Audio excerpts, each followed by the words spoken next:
मैंने एक सीधा सादा धार्मिक पंथ का शिष्य बेहोश कर दिया, उसके कपड़े उतार लिए और उसकी पहचान वाली टोकन भी ले ली। उस दिन के बाद जब भी किसी धार्मिक पंथ के शिष्य से मिलता, मैं खुद को उनका साथी बताता, और जब किसी डीमन पार्ट के आदमी से मिलता तो उसे बड़े प्यार से सीनियर ब्रदर कहकर बुलाता। दोनों तरफ खेल रहा था और जिंदगी मजे से चल रही थी। दिन में मैं संसाधन बटोरता और रात में साधना करता। मेरे पास कई जन्मों का अनुभव था, ऊपर से इस जन्म की प्रतिभा भी असाधारण थी, इसीलिए मेरी साधना बिजली की रफ्तार से आगे बढ़ रही थी। जल्द ही मुझे पता चल गया कि थंडर आर्ट्स और फायर आर्ट्स हेवनली डीमंस के खिलाफ बेहद प्रभावी हैं। एक साल भी पूरा नहीं हुआ था कि मैं स्पिरिट कम्युनियन रेल्म की तीसरी परत तक पहुंच गया। एक दिन मैंने घाटी में एक अकेले टाइगर टाइप हेवनली डीमन को घेर लिया। हाथ उठाते ही सैकड़ों थंडर सर्पेंट्स उसकी तरफ टूट पड़े। कुछ ही पलों में उसका पूरा शरीर जलकर काला पड़ गया। उसके शरीर से दानवी ऊर्जा उफान मार रही थी। लग रहा था कि वह जान की बाजी लगाने वाला है, लेकिन तभी उसने अचानक एक अजीब सी चीख निकाली, म्याऊं, रुको, मत मारो, महान वीर, मेरी जान बख्श दो। मैं तुरंत रुक गया और हैरानी से उसे देखने लगा। अब तक जितने भी हेवनली डीमंस से लड़ा था, उन्होंने मरना पसंद किया था, लेकिन कभी दया नहीं मांगी थी। मैंने भौहें सिकोड़ ली। तू आखिर किस नस्ल का है? मुझसे कुछ पूछना है? पूछिए, जो जानता हूँ सब बता दूंगा। मैंने सीधे सवाल किया। हेवनली डीमन और माइन कहाँ है? टाइगर डीमन एक पल के लिए हिचकिचाया, लेकिन मेरी उंगलियों पर चमकती बिजली देखकर उसका शरीर कांप उठा और उसने दाल के दानों की तरह सब उगल दिया। मुझे एक जगह पता है, उत्तर दिशा की घाटी में, वहाँ एक शक्तिशाली हेवनली डीमन पहरा देता है। मैं आपको वहाँ ले चलूंगा, बस मेरी जान छोड़ दीजिए। मैंने उस डरपोक डीमन को ऊपर से नीचे तक देखा, फिर अचानक पूछा, तेरा नाम क्या है? उसने कांपते हुए जवाब दिया, मेरा कोई नाम नहीं है। मैं मुस्कुराया, आज से तेरा नाम माओदान है। उसका चेहरा तुरंत उतर गया। यह नाम कितना बुरा है, वह धीरे से बुदबुदाया, लेकिन अगले ही पल चेहरे पर मुस्कान लाकर बोला, बहुत अच्छा नाम है, शानदार, रौबदार, मुझे बहुत पसंद आया। मैंने शांत स्वर में कहा, अगर मेरी सेवा करेगा तो मैं तुझे नहीं मारूंगा। यह सुनते ही माओदान जमीन पर लेट गया, मानो अदृश्य पूंछ हिला रहा हो। मालिक, आज से मैं आपका आदमी हूँ। आप कहेंगे कुत्ता मार तो मैं मुर्गी को भी नहीं छेड़ूंगा। यह हेवनली डीमन सचमुच समय की नब्ज पहचानता था। सिर्फ बातें ही नहीं करता था, बल्कि खुद ही जमीन पर लेट गया और मुझे अपनी पीठ पर बैठने का इशारा करने लगा। मैंने भी कोई संकोच नहीं किया और सीधे उसकी पीठ पर चढ़ गया। उड़ते हुए उसने कहा, मालिक, आपका थंडर आर्ट सच में कमाल का है। थोड़ी देर और मारते तो मैं सच में मर जाता। फिर उसने कांपते हुए कहा, मुझे बिजली से सबसे ज्यादा डर लगता है। अचानक उसने मेरी तरफ देखा और पूछा, मालिक, आपके शरीर से एक जानी पहचानी गंध आ रही है। क्या आपने भी हेवनली डीमन क्लैन की कोई टेक्निक सीखी है? मेरा दिल धड़क उठ। तुझे कैसे पता? वह मुस्कुराया, यह गंध बहुत साफ है, जैसे बिल्ली मछली की गंध पहचान लेती है, वैसे ही आपने ब्लड रेन 1000 ट्रांसफॉर्मेशन आर्ट का अभ्यास किया है, इसमें कोई शक नहीं। फिर उसने फुसफुसाकर कहा, वैसे चिंता मत कीजिए, इस छोटे युद्ध क्षेत्र के सारे बड़े डीमन लॉर्ड्स बहुत पहले मर चुके हैं। अब यहाँ कोई निगरानी नहीं करता। मैं कुछ पल चुप रह गया। मतलब मैं इतने दिनों से बेवजह डरता रहा। तभी माओदान फिर बोला, मालिक, क्या आपको कभी हेवनली डीमंस ने मारा था? जब भी उनका नाम लेते हैं आपके दांत किटकिटाने लगते हैं। मैंने उसे नजरअंदाज कर दिया, लेकिन वह फिर बोला, मालिक देखिए, उधर एक धार्मिक पंथ का शिष्य स्पिरिट स्टोन्स खोद रहा है। क्या मैं जाकर उसे डराऊं? मैं डरावना बनने में बहुत अच्छा हूँ। धप, मैंने उसके सिर पर हल्की चपत मारी। चुप रह और उड़ता रह। कुछ देर बाद आगे से भीषण युद्ध की आवाजें आने लगी। मैंने देखा 10 कल्टीवेटर्स एक फॉर्मेशन बनाकर खड़े थे और हजारों हेवनली डीमन से घिरे हुए थे। उनकी अगुवाई एक सफेद वस्त्रधारी युवती कर रही थी। उसके हाथ में जेड फ्लूट थी और उसकी धुनें साउंड वेव्स बनकर चारों ओर फैल रही थी। जहां भी वे ध्वनि तरंगे पहुंचती, हेवनली डीमंस दर्द से चीख उठते। माओदान कांप गया। ये तो ट्यानिंग सेक्ट की डीमन सप्रेसिंग एटोन्स है। हम हेवनली डीमंस की प्राकृतिक दुश्मन। वह लड़की जरूर ट्यानिंग सेक्ट की कोर डिसाइपल होगी। फिर वह रहस्यमय स्वर में बोला, मालिक, मुझे हेवनली डीमन क्लैन की एक डिवाइन एबिलिटी भी आती है, जिसे great mighty heavenly demon visualisation art कहते हैं। इसका अभ्यास करने पर आप हेवनली डीमन किंग का ट्रू फॉर्म कल्पना में बना सकते हैं और कल्पना को वास्तविकता में बदल सकते हैं। आप ब्लड रेन 1000 ट्रांसफॉर्मेशन आर्ट सीख सकते हैं, तो यह भी सीख सकते हैं। मेरी रुचि तुरंत बढ़ गई। मैंने पूछा, क्या यहाँ कोई डीमन किंग निगरानी कर रहा है? माओदान ने तुरंत सिर हिलाया, बिल्कुल नहीं, मैं अपनी जान की कसम खाता हूँ। ग्रेट माइटी डीमन किंग को मरे 800 साल हो चुके हैं। यहाँ सिर्फ छोटे मोटे डीमंस हैं। उसकी मानसिक जानकारी के सहारे मेरे मन में एक विशाल डीमन किंग की छवि उभरने लगी। वह इतना विशाल था कि मानो तारों भरे आकाश को छू रहा हो। मेरी मानसिक शक्ति सामान्य लोगों से कहीं अधिक थी, इसलिए सिर्फ एक कप चाय के समय में मेरे पीछे एक ग्रेट माइटी हेवनली डीमन की छाया बन गई। हालांकि वह सिर्फ कुछ फीट ऊंची थी और उसकी छोटी छोटी पंखियां फड़फड़ा रही थीं, जिससे वह थोड़ा हास्यास्पद लग रहा था। माओदान की आंखें चमक उठी। मालिक, आप तो डीमन पार्ट के महान प्रतिभाशाली हैं। उसकी चापलूसी बिना रुके जारी थी, लेकिन मैंने डिवाइन एबिलिटी वापस समेट ली। अभी इसका अध्ययन करने का समय नहीं था। मैंने तुरंत फ्लेम सन ट्रांसफॉर्मेशन आर्ट सक्रिय की। पूरा शरीर आग से घिर गया और मैं उल्का की तरह युद्ध भूमि में कूद पड़ा। ग्रेट थंडर क्लैप गूंज उठा। आकाश बिजली की गर्जना से भर गया। ब्लेजिंग फायर प्रायर ने आग का समुद्र बना दिया। पिछले जन्म में पूर्णता तक पहुंचाई गई ये दोनों डिवाइन आर्ट आज किसी ग्रेट डिवाइन पावर से कम नहीं थी। मैं मानो स्वर्ग से उतरा हुआ युद्ध देवता था। कुछ ही पलों में मैंने घिरे हुए कल्टीवेटर्स के लिए रास्ता खोल दिया। सफेद वस्त्रधारी युवती ने मुझे देखा और उसकी आंखों में उम्मीद लौट आई। उसने फ्लूट पूरी ताकत से बजाई। डीमन सप्रेसिंग 8 टोन्स अपनी चरम शक्ति पर पहुंच गई। भीतर और बाहर से हमला हुआ और पूरी टीम ने घेरा तोड़ दिया। मैं त्यानिंग सेक की सू याओ हूँ। आपकी सहायता के लिए धन्यवाद। क्या मैं आपका नाम जान सकती हूँ? घेरा टूटने के बाद वह सम्मान से मेरे सामने झुकी। मैंने बिना पलक झपकाए जवाब दिया, लिहुआओ हॉल का लीमो। मैंने सीधे उस बदकिस्मत शिष्य की पहचान इस्तेमाल कर ली। मेरे पास उसकी टोकन थी, उसके कपड़े भी थे, इसीलिए किसी को शक नहीं हुआ। मेरे शरीर में भरी शुद्ध थंडर और फायर स्पिरिचुअल पावर देखकर सू याओ और बाकी लोग मुझे तुरंत अपना साथी मान बैठे। कुछ औपचारिक बातचीत के बाद मैंने गंभीर चेहरा बनाकर कहा, सीनियर सिस्टर सू, मुझे एक हेवनली डीमन ऑयर माइंड का पता चला है। सू याओ का चेहरा तुरंत बदल गया। ऐसा खजाना कभी भी डीमन पार्ट के हाथ नहीं लगना चाहिए। उसके पीछे खड़े 9 शिष्यों ने भी सहमति में सिर हिलाया। यही तो मैं चाहता था। मैंने उन्हें बचाया ही इसलिए था ताकि मुझे कुछ तोप का चारा मिले, नहीं कुछ साथी मिल जाएं जो ओरेमाइन की रक्षा कर रहे शक्तिशाली डीमंस का सामना कर सकें। और त्यानिंग सेक के ये शिष्य इसके लिए सबसे उपयुक्त थे। रास्ते में सुयाओ ने मुझे एक टॉप ग्रेड मैजिकल आर्टिफैक्ट भेंट किया, थंडर फायर पर्ल। मेरी सहायता के बदले धन्यवाद स्वरूप मैं भीतर से चौंक गया। बड़े पंथों के शिष्य सच में बहुत अमीर होते हैं, लेकिन बाहर से मैंने शांत रहकर कहा, मैं इसे 68 मीडियम ग्रेड स्पिरिट स्टोन्स देकर खरीदूंगा। मेरे इस व्यवहार ने सुयाओ और बाकी लोगों का सम्मान और बढ़ा दिया। थंडर फायर पर्ल हाथ में आते ही मेरा आत्मविश्वास कई गुना बढ़ गया। जब हम और माइन के पास पहुंचे तो एक काले वस्त्रों वाला युवक अकेले ही हजारों हेवनली डीमंस से लड़ रहा था। उसके चारों ओर रक्तमय ऊर्जा घूम रही थी और कई टॉप ग्रेड मैजिकल आर्टिफैक्ट हवा में नाच रहे थे। वह कोई साधारण व्यक्ति नहीं था, वह यूमिंग सेक का सीड डिसिप हान रुई था। अभी अभी उसने half step 4th layer heavenly demon को मार गिराया और उसके लूट को उठाने ही वाला था। वह काली मुट्ठी जितनी बड़ी क्रिस्टल बस उसके हाथ में आने ही वाली थी। तभी एक टोकन आसमान चीरती हुई आई और उसे 3 कदम पीछे धकेल दिया। हान रुई ने सिर उठाया तो देखा 10 धार्मिक पंथ के शिष्य आसमान से उतर चुके थे और उसे चारों तरफ से घेर चुके थे। दुष्टों का विनाश करो, धर्म की रक्षा करो, दुष्ट डीमन कल्टीवेटर, फॉरन हेवनली डीमन और माइन हमें सौंप दो। एक धर्मयुक्त आवाज गूंजी। हान रुई ने आवाज की दिशा में देखा और अगले ही पल उसकी आंखें फटी की फटी रह गईं, क्योंकि वहां एक युवक टाइगर टाइप हेवनली डीमन की पीठ पर बैठा था। चेहरे पर धर्मात्मा जैसी मुस्कान थी। हान रुई कुछ पल स्तब्ध रहा, फिर दांत पीसते हुए बोला, जो लिंगयुन, ये धार्मिक पंथ का नाटक किसे दिखा रहा है? मेरी पहचान खुल गई, लेकिन चेहरे पर कोई भाव नहीं। मैंने बड़ी गंभीरता से कहा, ये क्या बकवास है? मैं लेई हुओ हॉल का लीमो हूँ। तेरे जैसे मैजिक पार्ट के बंदे से मेरा कोई लेना देना नहीं। हान रुई का गुस्सा उबल पड़ा। ये देखो, उसने मेरी कमर की तरफ इशारा किया। इसकी कमर पर हमारे यिंगमिंग सेक्ट का स्टोरेज बैग है। इससे पहले कि मैं कुछ बोलता, सुयाओ ने ठंडी आवाज में कहा, लीमो के पास थंडर फायर की पवित्र एनर्जी है, चरित्र बिल्कुल साफ है, तू उन्हें बदनाम कर रहा है। एक स्टोरेज बैग मिलना कोई बड़ी बात नहीं, सब घेर लो। हान रुई का पूरा जिस्म गुस्से से कांपने लगा। तुम सब उसने बेवकूफ बनाए हैं और मैं माओडान की पीठ पर बैठा ऊपर से नीचे देखता रहा, चेहरे पर एक गहरी दया का भाव। हान शीजी, तुम भी कल्टीवेटर हो, इस तरह झूठ बोलना तुम्हें शोभा नहीं देता। अगर तुम्हें यह डीमन और माइन चाहिए था तो मुझसे निष्पक्ष युद्ध कर लेते। ऐसे नीच हथकंडे अपनाने की क्या जरूरत थी? हान रुई के गले से खून लगभग बाहर निकल आया। उसे किसी ने घायल नहीं किया था, वह गुस्से से फटने वाला था। मैंने सिर हिलाया और सबकी तरफ देखकर कहा, साथियों,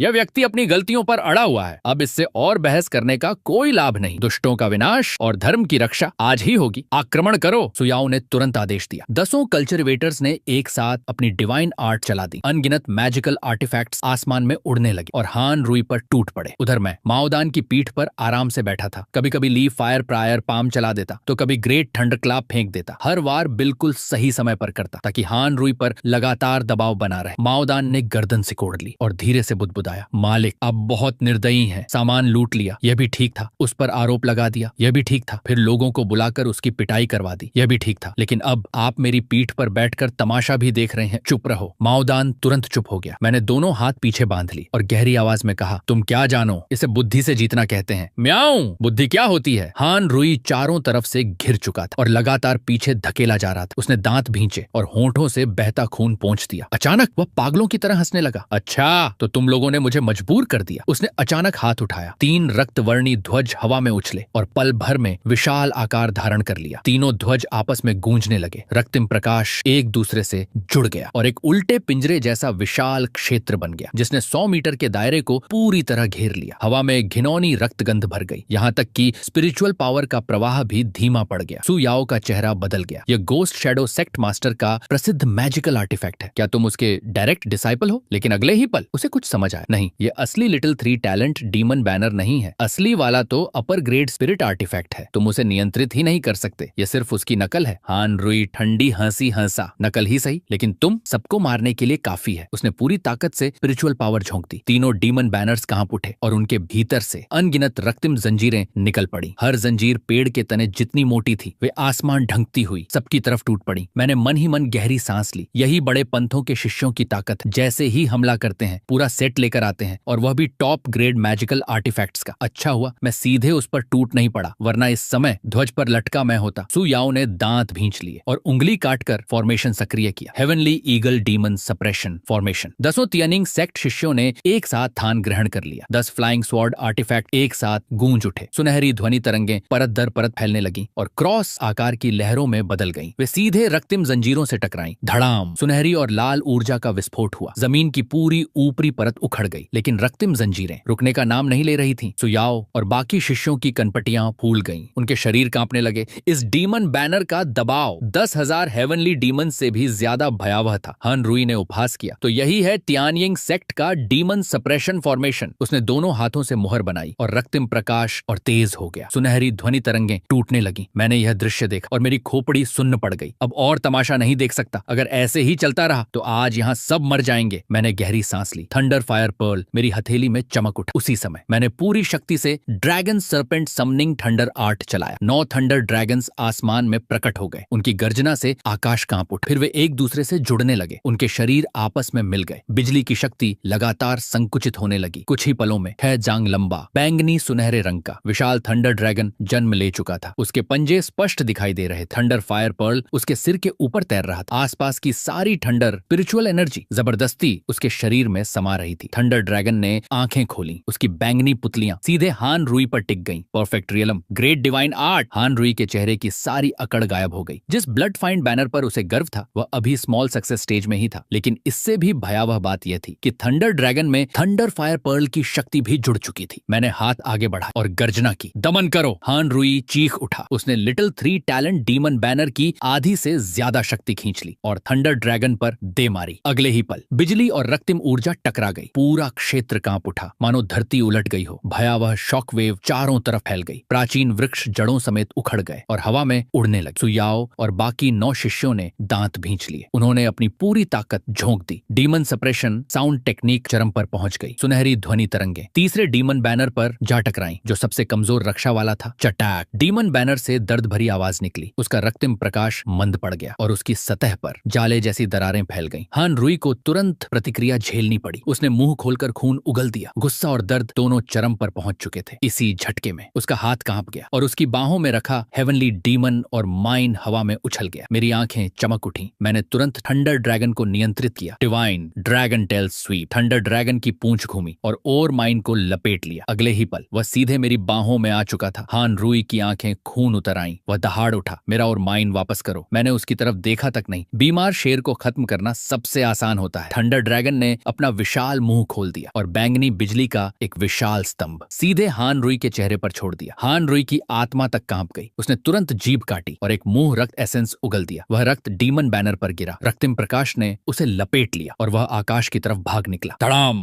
थंडर पिलर उसके पुराने स्थान पर गिरा और जमीन में विशाल गड्ढा बन गया। आकाश में दूर से केवल उसकी क्रोधित आवाज सुनाई दी, तुम सब इंतजार करना, अपनी गर्दनें धोकर रखना। मैं उस रक्तिम प्रकाश को दूर जाते देखता रहा, लेकिन उसका पीछा नहीं किया। पहली वजह, डीमन एस्केप टेक्निक बहुत तेज थी। दूसरी वजह, मैंने फीके पड़ चुके थंडर फायर पर्ल को देखा। मेरी स्पिरिचुअल पावर भी लगभग समाप्त हो चुकी थी। अगर मैंने उसे कोने में धकेल दिया तो वह सच में पागल हो जाता और तब उसे रोकना मुश्किल हो जाता। थंडर ड्रैगन टूट गया और फिर से 9 कमजोर थंडर ड्रैगन्स में बदल गया। कुछ ही क्षणों में वे पूरी तरह गायब हो गए। मैं भारी सांसें लेने लगा। तभी माओदान एक पत्थर की दरार से बाहर निकला और दौड़कर मेरे पास आया। मालिक महान हैं, मालिक अद्भुत हैं। एक ही वार में उस लड़के की हालत खराब कर दी। दूर हट। मैंने झुंझलाकर उसे लात मारी। लड़ाई के समय गायब हो जाता है और खत्म होने के बाद प्रकट हो जाता है। उसी समय सु याओ और बाकी लोग आगे आए। उनके चेहरे पीले पड़ चुके थे, लेकिन उनकी आंखों में सम्मान भरा हुआ था। उन्हें देखकर मैंने चुपके से अपनी जीभ काट ली। मेरे होठों से खून की एक पतली धारा बह निकली। मैंने सीना पकड़ लिया और शरीर हल्का सा डगमगा गया, लेकिन मेरी आंखों में धर्मनिष्ठ दुख भरा हुआ। अफसोस, वह दुष्ट बच निकला। मैं उसका अंत नहीं कर पाया। मुझे शर्म आती है। यह खून बिल्कुल सही समय पर निकला था। तियानिंग सेक्ट के सभी शिष्य भावुक हो गए। वे पूरी तरह प्रभावित हो चुके थे। डाओइस्ट ली, खुद को दोष मत दीजिए। आपने अपनी जान जोखिम में डालकर हमारी रक्षा की। आप सच में लेहुओ हॉल के योग्य शिष्य हैं। हाँ, सीनियर ब्रदर ली का चरित्र महान है और उनकी थंडर आर्ट्स अद्भुत हैं। वे सचमुच धार्मिक पथ के आदर्श हैं। मैंने कमजोर होने का अभिनय करते हुए हाथ उठाया और स्वाभाविक रूप से हेवनली डीमन और माइन निकाल लिया, फिर उसे हल्का सा उछाला। सीनियर सिस्टर सू, आइए इसे बराबर बांट लेते हैं। मैं अभी इसे 2 हिस्सों में काट देता हूँ। मेरा चेहरा पूरी तरह ईमानदार दिख रहा था, मेरी आवाज भी उदार थी, लेकिन भीतर से मैं लगातार प्रार्थना कर रहा था, मना कर दो, जल्दी मना कर दो। तुम लोग ऐसे ही भोले धार्मिक कल्टिवेटर्स हो, तुम लोग ये नहीं लोगे, है ना? जैसा मैंने सोचा था। सू याओ ने तुरंत सिर हिलाया। बिल्कुल नहीं डाओइस्ट ली, आज की जीत पूरी तरह आपकी वजह से मिली है। ये ओरे माइन आपने अपनी जान जोखिम में डालकर हासिल किया है, इसे आप ही रखें, हम किसी और माइन की तलाश कर लेंगे। बाकी 9 शिष्यों ने भी सहमति जताई। हाँ डाओइस्ट ली, इसे रख लीजिए। ये एंशिएंट बैटलफील्ड इतना बड़ा है, ये अकेला ओर माइन थोड़े ही है। मेरे दिल में खुशी का विस्फोट हो गया, लेकिन बाहर से मैं बस चौंका हुआ दिखा। फिर मैंने लंबी सांस छोड़ी। जब सभी साथी इतने उदार हैं तो ली मो इसे स्वीकार कर लेगा। मैंने सिर झुकाया और माउदन की तरफ देखा। क्या और भी और माइंस हैं? माउदन ने गर्दन सिकोड़ ली और मन ही मन रोने लगा। हैं तो सही, लेकिन उन सबकी रक्षा half step 4th layer heavenly demons करते हैं। आपने पूछा ही नहीं था। मैंने गहरी सांस ली, फिर सू याओ की तरफ मुड़कर हाथ जोड़ दिए। सीनियर सिस्टर सू, आज का यह उपकार मैं कभी नहीं भूलूंगा। भविष्य में अवसर मिला तो मैं अवश्य इसका बदला चुकाऊंगा। चलो हम आगे भी डीमंस का विनाश करते हैं। उधर दूसरी तरफ हान रुई अपना घायल शरीर घसीटते हुए एक उजाड़ पर्वत की चोटी पर उतरा। उसके चारों ओर 3 डीमन बैनर्स घूम रहे थे। उनमें से एक पूरी तरह दरारों से भरा हुआ था। हान रुई की आंखों में घृणा भर गई। चाहे तुम कोई भी हो, मैं इस अपमान को कभी नहीं भूलूंगा। उसने सिर घुमाया और एंशिएंट बैटलफील्ड की गहराई में स्थित उस काले पर्वत की तरफ देखा जो पूरे साल काले बादलों से घिरा रहता था। जो मिंगजोंग की इस यात्रा का सबसे ताकतवर इंसान जो ये था, वह वहीं पहाड़ की तलहटी में बैठा हुआ था। काले कपड़ों में लिपटा यह नौजवान आंखें बंद करके ध्यान लगा रहा था। उसकी आभा किसी अथाह खाई की तरह गहरी और रहस्यमयी थी। उसकी ताकत का अंदाजा लगाना नामुमकिन था। सीनियर ब्रदर जो, मैं आपके साथ गठबंधन करना चाहता हूँ। हान रुई ने दांत पीसते हुए अपने साथ हुई सारी बातें बता दी। फिर उसने अपना प्रस्ताव सामने रखा। आपके पास सूर्य, चंद्र और तारा तीनों डेमन फ्लैग हैं। मेरे पास स्वर्ग, धरती और मानव तीनों डेमन फ्लैग हैं। हम यांग लिंग को ढूंढ रहे हैं। जैसे ही तीनों फ्लैग इकट्ठे होंगे, ग्रेट 3 टैलेंट डेमन फॉर्मेशन बन जाएगा। उस वक्त अगर छूत यंशी भी आ गया तो उसे भी मरना पड़ेगा। फिर सारी हेवन डेमन ओर्स हमारी होंगी। जो ये ने धीरे धीरे अपनी आंखें खोली, फिर अचानक मुस्कुराया, लेकिन उसकी मुस्कान में ऐसी ठंडक थी कि किसी की भी रूह कांप जाए। हान रुई, हेवन डेमन ओर्स जैसी चीज आखिर है ही क्या? वो तो बस कूड़ा है। हान रुई एक पल के लिए सन्न रह गया। जो ये खड़ा हो गया। मुझे पक्की खबर मिली है, great mighty heaven demon king की गुफा जल्द प्रकट होने वाली है। उसके अंदर मौजूद डेमन आर्ट्स, मैजिक ट्रेजर्स और एलिक्सिर ही असली बेशकीमती खजाना है। हान रुई की आंखें चमक उठी। तो फिर देर किस बात की है? चलो जल्दी यांगलिंग को ढूंढते हैं। ढूंढने की जरूरत नहीं है। जो ये ने हाथ उठाया। स्विश, उसकी आस्तीन से 6 खून जैसे लाल डेमन फ्लैग उड़कर बाहर आए। वे हवा में एक सीध में तैरने लगे। हान रुई के चेहरे की खुशी उसी पल जम गई। वह उन अतिरिक्त 3 फ्लैग्स को घूरता रह गया। ठंडा पसीना उसकी पीठ भिगो चुका था। तुमने यांगलिंग को मार दिया। उसके दिमाग में सिर्फ एक ही शब्द बचा था, भयानक। वह बिना सोचे मुड़ा और भागने लगा, लेकिन अब बहुत देर हो चुकी थी। छाहों डेमन फ्लैग एक साथ चमक उठे। धम, विशाल डेमन फॉर्मेशन ने उसे पूरी तरह कैद कर लिया। जो ये, तुम पागल हो गए हो? हम एक ही संप्रदाय के शिष्य हैं। फेंक मास्टर तुम्हें कभी नहीं छोड़ेगा। खूनी रोशनी के बीच हान रुई की दर्दनाक चीखें गूंज उठी। जो ये उसे ऐसे देख रहा था जैसे किसी कूड़े के ढेर को देख रहा हो। एक ही संप्रदाय के हम डेमन कल्टिवेटर्स हैं? तुम सच में बहुत मासूम हो। जिस निकम्मे ने एक टॉप ग्रेड मैजिक आर्टिफैक्ट में दरार डाल दी हो, वह उसे रखने के लायक नहीं है। अचानक सारी रक्तिम रोशनी सिकुड़ गई और अगले ही पल हान रुई का शरीर चिथड़ों में बदल गया। जमीन पर सिर्फ मांस का ढेर बचा। जो ये ने हाथ बढ़ाकर बाकी 3 डेमन फ्लैग भी बुला लिए। 9 फ्लैग उसके चारों तरफ घूमने लगे। उनसे निकलती डेमन शक्ति आसमान तक कांप रही थी। अब जबकि ग्रेट 3 टैलेंट डेमन फ्लैग पूरे हो चुके हैं, डेमन किंग की गुफा सिर्फ मेरी है। उधर दूसरी तरफ मैं कैट डैन पर सवार होकर स्काई ईगल सेक्ट के उन छोटे चूहों को लेकर प्राचीन युद्ध भूमि में पागलों की तरह लूट मचा रहा था। मेरी परफेक्ट थंडर आर्ट भारी हथियार का काम कर रही थी और स्काई ईगल सेक्ट के लोग सपोर्ट दे रहे थे। हमारी टीम किसी बुलडोजर से कम नहीं थी। जैसे ही किसी लूदान डेमन कल्टिवेटर से सामना होता, मैं सीधे उसके चेहरे पर थंडर ड्रैगन दे मारता, फिर उसका स्टोरेज बैग छीनकर सुयाओ को पकड़ा देता। जब भी सुयाओ को दया आती और वह मुझे रोकने की कोशिश करती, मैं पूरी गंभीरता से कहता, सीनियर सिस्टर सू, दुष्टों पर दया करना दुनिया के मासूम लोगों पर अत्याचार करने जैसा है। सुयाओ यह सुनकर पूरी तरह प्रभावित हो गई। उसे लगने लगा कि ली दाओयू सच में एक महान इंसान है। कुछ ही दिनों में हमने mid grade spirit stones, magic artefacts और एलिक्सिर का ढेर लगा दिया। मैंने जमीन पर पड़े खजाने की तरफ देखा, फिर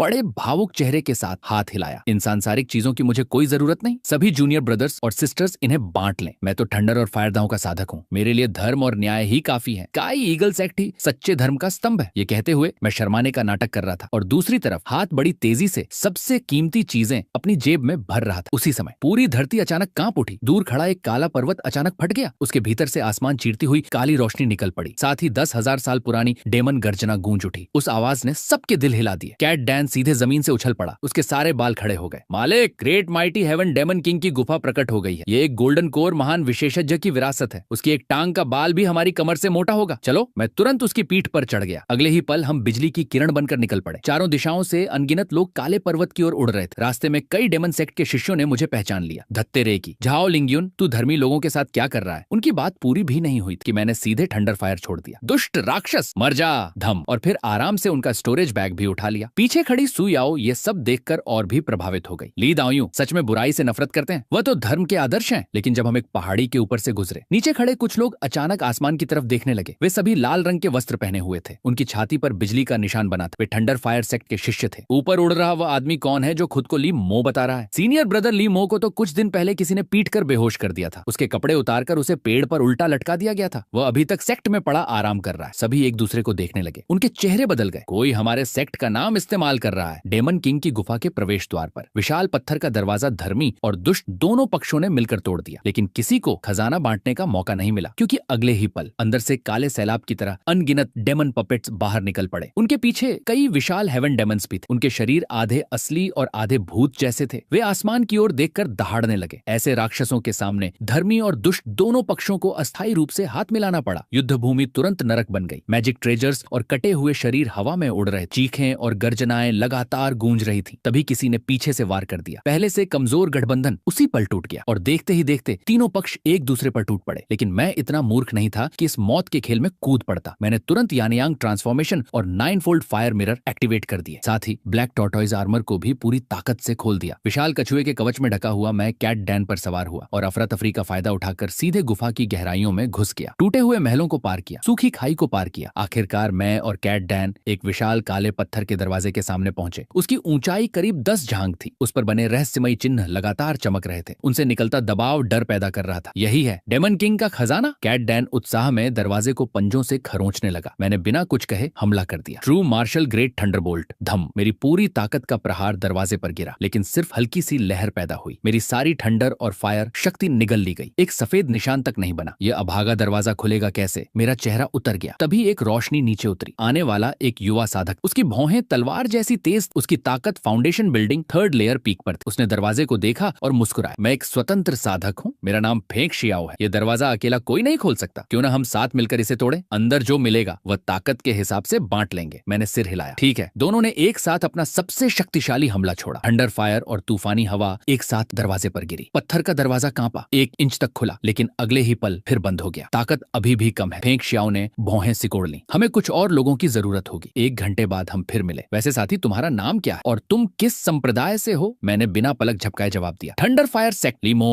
मेरी बात खत्म होते ही फेंग शियाओ की आंखें बदल गईं। अचानक उसने पलटकर हमला कर दिया। भयंकर तूफानी हवा सीधे मेरे चेहरे की तरफ आई, लेकिन मैं पहले से तैयार। मैंने तुरंत थंडर फायर पल निकालकर हमला रोक लिया और तेजी से पीछे हट गया। तुम पागल हो गए हो क्या? फेंग शियाओ हंस पड़ा। उसके चेहरे पर तिरस्कार साफ दिख रहा था। थंडर फायर सेक्ट का लीमो, वही जिसे डेमन कल्टीवेटर ने पीट कर नंगा कर दिया था और पेड़ पर टांग दिया था, जो आज तक बिस्तर से नहीं उठ पाया। कम से कम झूठ बोलने के लिए कोई अच्छा नाम तो चुन लेते। मेरे दिल में झटका लगा। मुसीबत हो गई। किसी जानकार से टकरा गया। मैं भागने ही वाला था कि आसमान से एक साथ दर्जनों रोशनियां उतर आईं। सभी लाल वस्त्र पहने हुए थे। उनकी छाती पर बिजली का निशान बना था। थंडर फायर सेक्ट के असली लोग पहुंच चुके थे। उनका नेता यांग येयुन मुझे घूर रहा था। उसकी आंखें गुस्से से लाल हो चुकी थीं। फेंग शियाओ, इस दुष्ट को रोकने के लिए धन्यवाद। तू नीच डेमन कल्टीवेटर, तूने हमारे शिष्यों को घायल किया, उनकी संपत्ति और मैजिक ट्रेजर्स लूट लिए और अब यहाँ भी खुलेआम घूम रहा है। फॉर्मेशन बनाओ, इसे यहीं खत्म कर दो। अगले ही पल थंडर फायर सेक्ट के दर्जनों शिष्यों ने मुझे चारों तरफ से घेर लिया। बच निकलने का एक भी रास्ता नहीं छोड़ा। मेरे माथे पर ठंडा पसीना आ गया। सिर्फ फेंग शियाओ ही काफी मुसीबत था। अब ऊपर से थंडर फायर सेक्ट के इतने गर्म मिजाज वाले लोग भी आ गए थे। ये मामला सचमुच पलट सकता था। ठीक उसी निर्णायक पल में मेरी नजर दूर से आती एक सफेद आकृति पर पड़ी। वह सु याओ थी। मेरे दिमाग में तुरंत एक योजना कौंध गई। मैंने बिना देर किए जोर से चिल्लाना शुरू कर दिया। सीनियर सिस्टर सु, आप लोग बिल्कुल सही समय पर आए हैं। ये सारे demon cultivators thunder fire sect के शिष्यों का भेष बनाकर आए हैं। इनका मकसद ट्रेजर वॉल्ट खोलना है। मैं लीमो आज भले ही चूर चूर हो जाऊं, लेकिन इन्हें सफल नहीं होने दूंगा। डेमंस का विनाश आज ही होगा। यह सुनते ही अभी अभी उतरे फेंग शियाओ और यांग येयुन दोनों जम गए। उनके चेहरे पर अविश्वास छा गया। उन्हें समझ ही नहीं आया कोई इंसान इतनी बेशर्मी से उल्टा आरोप कैसे लगा सकता है। यांग येयुन गुस्से से कांप उठा। उसने जल्दी से सु याओ की तरफ देखा। सभी डाओ फ्रेंड्स की बात मत मानिए। असली नकली यही है। इसी ने हमारे सेक्ट को लूटा है। ये सरासर झूठ बोल रहा है। मैंने तुरंत आंखें लाल कर ली। फिर धर्मात्मा चेहरा बनाकर स्टोन गेट के सामने खड़ा हो गया। मैं ली मो हूँ, मैं सीधा चलता हूँ और सीधा बोलता हूँ। तुम जैसे दुष्ट लोग हमारे बीच फूट नहीं डाल सकते। फेंग शाओ का चेहरा काला पड़ गया। उसने मेरी तरफ उंगली उठाकर गाली दी। तुझे शर्म नहीं आती? इतना बेवकूफी भरा झूठ। क्या तुझे लगता है heaven and the eagle sect इस पर विश्वास कर लेगा? सुयाओ धीरे धीरे मेरी तरफ आकर खड़ी हो गई। उसकी ठंडी नजर यांग यीयुन और बाकी लोगों पर घूमी। फिर उसने सिर्फ 2 शब्द कहे, मैं नहीं मानती। यांग यीयुन स्तब्ध रह गया। क्या तुम सच में इस पर विश्वास कर रही हो? क्या हेवनली ईगल सेक्ट के लोगों के पास दिमाग नहीं है? लेकिन सुयाओ ने सिर हिला दिया। उसकी आंखें दृढ़ थीं। डाओ फ्रेंडली ने पूरे रास्ते हमारी रक्षा की है। उसने अनगिनत खजाने हमारे लिए छोड़ दिए। उसकी महान थंडर टेक्निक झूठ नहीं बोल सकती और उसका चरित्र तो सबने अपनी आंखों से देखा है। तुम लोग बिना सबूत के हमारे राइटियस पाथ के स्तंभ को बदनाम करना चाहते हो। क्या तुम्हें लगता है हेवनली ईगल सेक्ट इतनी मूर्ख है? यह सुनकर हेवनली ईगल सेक्ट के बाकी शिष्य भी आगे आ गए। उन्होंने अपने इंस्ट्रूमेंट्स उठा लिए और पूरी गंभीरता से बोले, कपड़े छीने जा सकते हैं, टोकन लूटे जा सकते हैं, लेकिन सच्चाई नहीं बदली जा सकती। तुम लोगों की चालाकी किसी और पर चल सकती है, हमारी तेज नजरों पर नहीं। फेंग शाओ पूरी तरह टूट गया। वह गुस्से से चिल्ला उठा, तेज नजर तुम्हारे सिर पर। तुम सबको इस लड़के ने सम्मोहित कर दिया है क्या? सुयाओ की नजर अचानक तेज हो गई। फॉर्मेशन बनाओ, आज हम न्याय करेंगे। अगले ही पल बांसुरी की धुन गूंज उठी। हेवनली ईगल डीमंस पर ड्यूइंग फॉर्मेशन सक्रिय हो गया। सुनहरी ध्वनि तरंगे समुद्र की लहरों की तरह उमड़ पड़ी और सीधे थंडर फायर सेक्ट की तरफ बढ़ी। यांग यून भी भड़क उठा, बहुत हो गया। क्या तुम्हें लगता है हम तुमसे डरते हैं? धड़ाम धड़ाम धड़ाम दर्जनों थंडर फायर मैजिक ट्रेजर्स एक साथ उड़ गए। दोनों पक्ष ट्रेजर वॉल्ट के सामने भिड़ गए। पूरा मैदान युद्ध भूमि बन गया। मैजिक ट्रेजर्स हवा में उड़ रहे थे। ध्वनि तरंगे और थंडर फायर लगातार टकरा रहे थे। भयानक शॉक वेव्स चारों तरफ फैल रही थी और उन्हीं शॉक वेव्स से ट्रेजर वॉल्ट का स्टोन गेट बुरी तरह कांप रहा था। उधर मैं स्टोन गेट के एक अंधे कोने में खड़ा था और अंदर ही अंदर हंस रहा था। लड़ो, जितना लड़ सकते हो लड़ो, अगर साथ में गेट भी टूट जाए तो और अच्छा। जब दोनों पक्षों की लड़ाई बराबरी पर आ गई, मैंने चुपके से थंडर फायर पर्ल को नियंत्रित किया। वह बेहद चालाकी से फेंक शाओ के पीछे जा पहुंची और अगले ही पल धड़ाम उसकी पीठ पर जोरदार वार हुआ। फेंक शाओ ने खून उगल दिया। वह गुस्से में पलटा, तू कमीन है। लेकिन मैं पहले ही मासूम चेहरा बना चुका था। सीनियर सिस्टर सू, घबराइए मत, मैं आपकी मदद करने आया हूँ। यंग यून अब पूरी तरह पागल हो चुका था। उसने दहाड़ लगाई, पहले इसे मारो। अगले ही पल थंडर फायर सेक्ट के सारे शिष्य मेरी तरफ मुड़ गए। दर्जनों डिवाइन टेक्निक्स एक साथ छोड़ी गई। मैं मुस्कुराया, मेरी योजना सफल हो चुकी थी। मैं भूत की तरह तेजी से एक तरफ खिसक गया और अगले ही पल गर्जन से पूरा केव मेंशन कांप उठा। दर्जनों ऐसे हमले जो पहाड़ तोड़ सकते थे, एक भी चूके बिना सीधे ट्रेजर वॉल्ट के स्टोन गेट पर जा गिरे। कांच टूटने जैसी भयावह आवाज गूंजी। स्टोन गेट आखिरकार फट गया। युद्ध तुरंत रुक गया। दोनों पक्ष एक साथ जम गए। भारी स्टोन गेट धीरे धीरे खुलने लगा। उसके भीतर से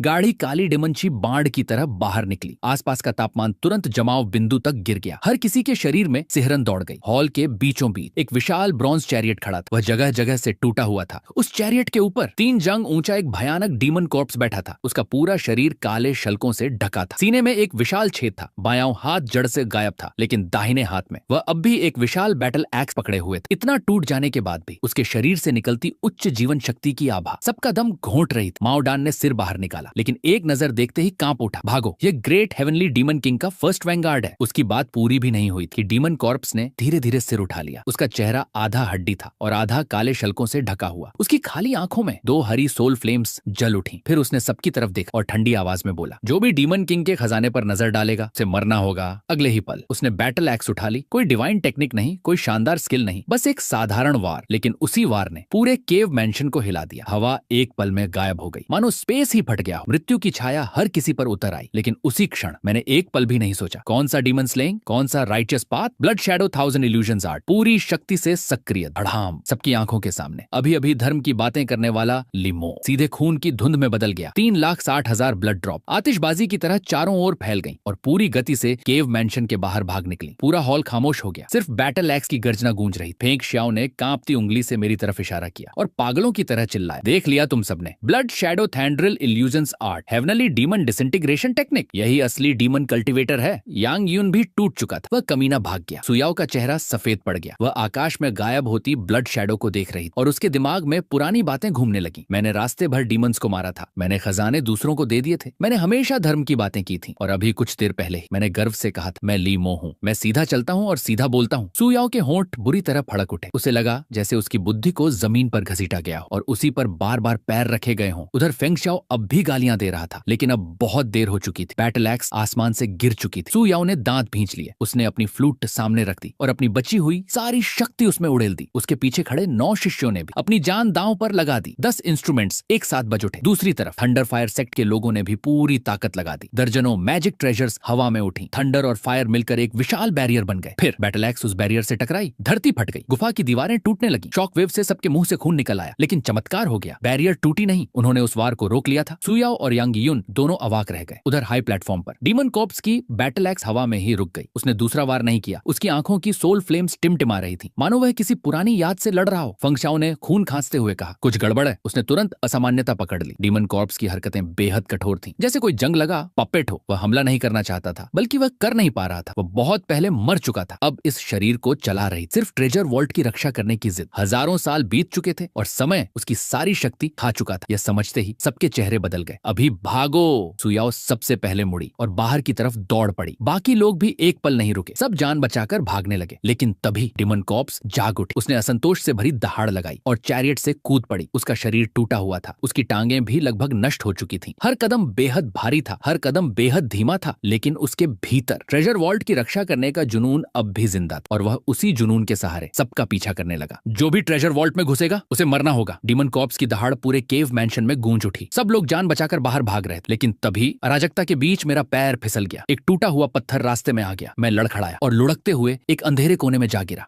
मैंने एक छोटी सी दर्द भरी चीख निकाली, फिर बिल्कुल शांत हो गया, मानो मेरी हार्ट मेरिडियन टूट चुकी हो, मानो मैं मर चुका हूँ। भागते हुए सुयाओ और बाकी लोगों ने पीछे मुड़कर देखा। उन्हें मैं जमीन पर पड़ा दिखाया, बिल्कुल निश्चल, बिल्कुल मृत। सबके दिल कांप गए, लेकिन रुकने की हिम्मत किसी में नहीं थी। वे सिर्फ भागते रहे और धीरे धीरे उनकी सारी आभाएं दूर होती चली गईं। जब यकीन हो गया कि सब जा चुके हैं, तब मैं धीरे धीरे हिलने लगा, फिर जमीन से उठ खड़ा हुआ और कपड़ों की धूल झाड़ दी। मास्टर, आप सच में बहुत चालाक हैं। माओदान मेरे कपड़ों से सिर बाहर निकाल कर बोला। उसकी आंखें बल्ब की तरह चमक रही थी। जल्दी कीजिए, स्टोन गेट बंद कर देते हैं, फिर पूरा ट्रेजर वॉल्ट आपका होगा। मेरी आंखें चमक उठी। मैं तुरंत दीवार के पास भागा और छिपा हुआ मैकेनिज्म ढूंढ निकाला। धड़ाम, भारी स्टोन गेट धीरे धीरे बंद होने लगी। अगले ही पल बाहरी दुनिया पूरी तरह कट गई। अब लूट का समय था। मैंने पूरे ट्रेजर वॉल्ट को खंगाल डाला। जो भी मिला सब एक जगह जमा कर दिया। लेकिन जब मैंने उस ढेर को देखा तो मेरा चेहरा काला पड़ गया। इतनी मेहनत के बाद ये सब मिलाकर भी 100 स्पिरिट स्टोन्स के बराबर नहीं था। बस कबाड़, पूरा का पूरा कबाड़। माओदान भी निराश हो गया। लगता है इस जगह को पहले भी कई बार लूटा जा चुका है। मैंने गहरी सांस ली। फिर मेरी नजर हाई प्लेटफॉर्म पर गई। वहां वही टूटा हुआ ब्रॉन्ज चैरियट खड़ा था। अचानक माओदान फिर उत्साहित हो उठा। मास्टर, वह चैरियट, वह ग्रेट हेवनली डीमन किंग का वॉर चैरियट है। जीवन काल में उसने 9 हेवन ब्लैक आयरन और एबिस डीमन क्रिस्टल से पूरे 100 साल लगाकर इसे बनाया था। मैं चौंक गया। दाओ आर्टिफैक्ट! दिल जोर से धड़क उठा। स्पिरिट आर्टिफैक्ट के ऊपर दाओ आर्टिफैक्ट का स्तर होता है। उनमें डाओ रून्स मौजूद होते हैं। हर डाओ आर्टिफैक्ट अपने आप में एक सेट खड़ा करने जितना मूल्य रखता है। ये चैरियट भले टूट चुका था, उसका आर्टिफैक्ट स्पिरिट खत्म हो चुका था, उसके डाओ रून्स भी बिखर चुके थे, लेकिन उसकी नींव अब भी डाओ आर्टिफैक्ट थी। उसकी क्षमता असीम थी। मैं धीरे धीरे प्लेटफॉर्म पर चढ़ गया और चैरियट पर हाथ रखा। उसकी सतह ठंडी खुरदरी थी, लेकिन उसके भीतर अब भी हल्की गर्मी बची हुई। वह 10,000 साल पुरानी डीमन किंग औरत। मैंने अपनी स्पिरिचुअल पावर उसके भीतर भेजी। अंदर सब खाली था। डीमन किंग की स्पिरिचुअल इम्प्रिंट भी गायब हो चुकी थी। यह पूरी तरह ओनरलेस आर्टिफैक्ट बन चुका था। मेरी सांसें तेज हो गईं। शायद यह सच में संभव है। मैंने एक पल भी बर्बाद नहीं किया। सीधे अपनी एसेंस ब्लड निकाली और उसे चैरियट के भीतर प्रवाहित कर दिया। धीरे धीरे मेरे और चैरियट के बीच एक सूक्ष्म संबंध बनने लगा। सफल। माओदान खुशी से कांप उठा। मैं तुरंत बैठ गया और पूरी एकाग्रता से रिफाइनमेंट शुरू कर दी। उधर केव मैंशन के बाहर आसमान का रंग बदल चुका था। सुयाओ और बाकी लोग अभी बाहर निकले ही थे कि अचानक पूरा आकाश अंधेरा पड़ गया। 9 ब्लड कलर डीमन फ्लैग्स आसमान से उतर आईं। उन्होंने पूरे क्षेत्र को घेर लिया। खून जैसी लाल रोशनी हर तरफ फैल गई और पूरा इलाका ब्लड रिफाइनिंग फॉर्मेशन में बदल गया। जो कल्चरेटर्स बाहर खड़े थे वे कुछ समझ भी नहीं पाए। खूनी रोशनी उन पर पड़ी और उनके शरीर सूखने लगे। उनकी त्वचा सिकुड़ गई। उनका खून गायब हो गया। कुछ ही पलों में वे कंकाल बन गए।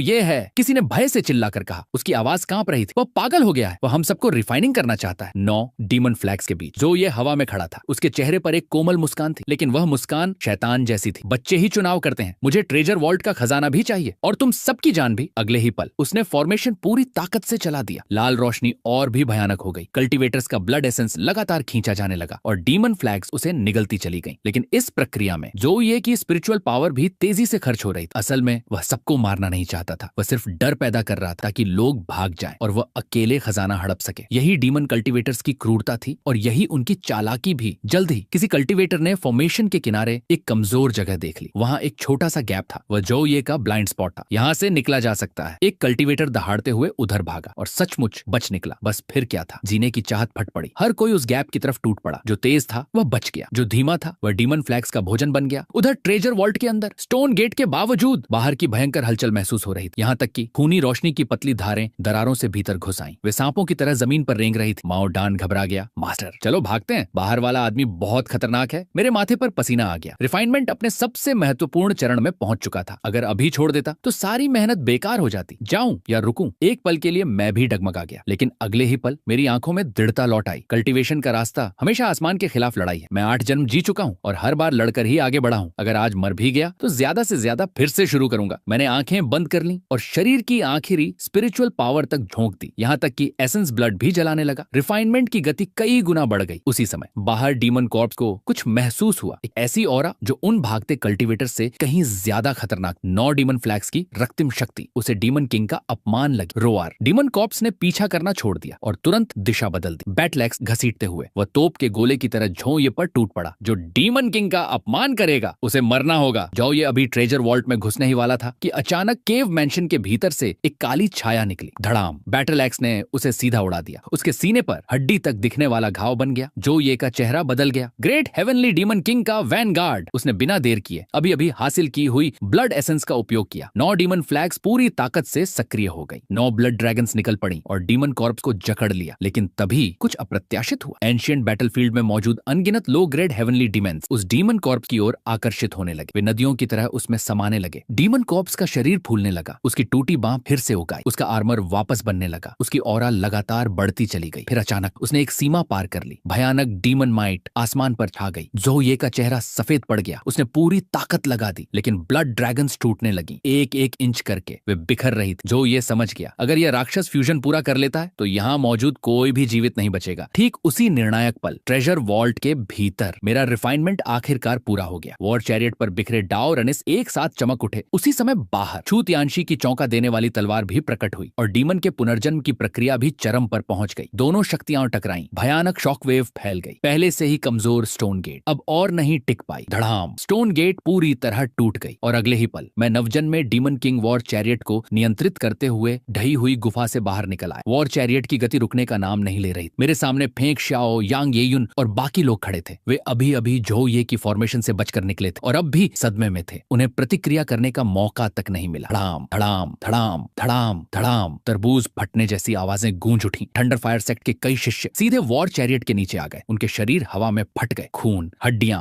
मांस, अंग सब चारों तरफ बिखर गए। म्याऊं। माओ दान ने सिर बाहर निकाला। मास्टर, हमने क्या टक्कर मार दी? कोई स्पीड ब्रेकर था क्या? उसी समय सुयाओ ने ऊपर देखा और उसका चेहरा जम गया। उसे मेरी झलक दिखाई दी। वही चेहरा जिसके साथ वह कंधे से कंधा मिलाकर लड़ी थी। लेकिन अब मैं काले वॉर चैरियट पर बैठा था। उससे निकलती डॉ आर्टिफैक्ट की ऑरा सबकी सांसें रोक रही थी। सुयाओ के चेहरे पर खून के छींटे पड़े हुए थे। उसकी आवाज कांप गई। तुम सच में डीमन कल्चरेटर हो? मैंने उसकी तरफ देखा। बस एक बार मेरी आंखों में कोई भावना नहीं थी, मानो मैं किसी निर्जीव वस्तु को देख रहा हूँ, क्योंकि मैंने यह सब जानबूझकर किया था। सुयाओ जैसे लोग बहुत दयालु होते हैं, बहुत मासूम, लेकिन इस निर्दयी कल्चरेशन वर्ल्ड में जहाँ हर मोड़ पर धोखा है, जहाँ एक पल में पूरा क्लैन मिट सकता है, ऐसी मासूमियत अक्सर सबसे घातक कमजोरी बन जाती है। यही होती है सबसे घातक कमजोरी। आज मैं उन्हें सबसे क्रूर और सबसे खूनी तरीके से यह सबक सिखाने वाला था। इसे समझ लो, उनकी मदद का मेरा आखिरी बदला। आज के बाद हम परस्पर रणमुक्त होंगे। मास्टर, आपने उसे मारा क्यों नहीं? माओ दान ने धीरे से पूछा। चुप रहो, मैंने ठंडे स्वर में जवाब दिया। वॉर चैरियट गुफा से बाहर निकल चुका था और तभी मेरी नजर दूर खड़ी उस विशाल हेवनली डीमन पर पड़ी। साथ ही जो ये का कुचला हुआ शरीर भी दिखाई दिया। वो पूरी तरह मांस के लोथड़े में बदल चुका था। जो ये के मरते ही आसमान में तैर रही 9 डीमन फ्लैग्स की चमक मंद पड़ गई और वे जमीन पर गिरने लगी। मेरी आंखें तुरंत चमक उठी। बच्चे चुनाव करते हैं, मैं तो सब कुछ चाहता हूँ। दिल के अंदर मैं जोर से हंस पड़ा। वॉर चैरियट अचानक नीचे झपटी और आसपास गिरी 3 डीमन फ्लैग्स सीधे मेरे हाथ में आ गई। लेकिन मेरी इस हरकत ने नवजात हेवनली डीमन का ध्यान अपनी ओर खींच लिया। उसने तुरंत वॉर चैरियट को पहचान लिया। वह डीमन किंग की निजी वॉर चैरियट थी और अब उसे एक तुच्छ इंसान चला रहा था। हेवनली डीमन क्रोधित हो उठा। उसने हवा में ही एक विशाल हथेली मार दी। उसका इरादा सीधे मेरी आत्मा को कुचलने का था। उस वार से बचना असंभव था। धड़ाम। वॉर चैरियट सीधी आकाश से गिरी। मैं और चैरियट दोनों उल्कापिंड की तरह जमीन से टकराए। दर्जनों मीटर तक घिसटते चले गए। मैंने खून की एक बड़ी धार उगल दी। ऐसा लग रहा था जैसे शरीर की हर हड्डी टूट चुकी हो। धत्त तेरे की,